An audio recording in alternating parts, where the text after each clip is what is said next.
আপনি যদি আমার মতো নতুন ইউটিউবার হয়ে থাকেন তাহলে আপনাদের প্রতিদিন ভিডিও আপলোড করতে হয় এবং আপনারা আপনার ভিডিওটি ভাইরাল করার জন্য নানা রকম টিপস ব্যবহার করে থাকেন। দ্য আজারা এলটিডি কীভাবে ভিডিও এডিট করে সেটা নিয়ে প্রোডাকশন একটা ভিডিও দিয়েছিল এবং সেই ভিডিওটি ভাইরাল হয়ে গিয়েছিল।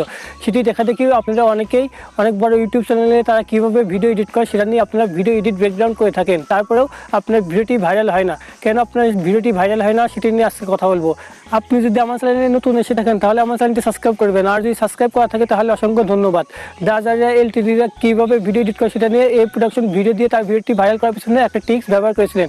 তিনি তার পরবর্তী ভিডিওতে সেটি বলেছিলেন। দ্য আজারা এলটিডিরা যেদিন তার নতুন ভিডিও আপলোড করবে সেদিন এই প্রোডাকশন তার ভিডিওটি আপলোড করেছিলেন এবং তিনি সেই ভিডিওটি দ্য আজারা এলটিডির ভিডিও আপলোড করার 3 ঘন্টা আগে আপলোড করেছিলেন, যার ফলে দ্য আজারা ভিডিও আপলোড করার পর তার সাজেস্টে এই প্রোডাকশনের ভিডিওটি এসেছিল এবং তার ভিডিওটি ভাইরাল হয়ে গিয়েছিল। তাই আপনারা যে চ্যানেলের ভিডিও এডিট ব্রেকডাউন করবেন আপনারা সেই চ্যানেলের ফেসবুক পেজ ফলো করবেন এবং তার চ্যানেলের কমিউনিটি ট্যাব পোস্টগুলো চেক করে রাখবেন।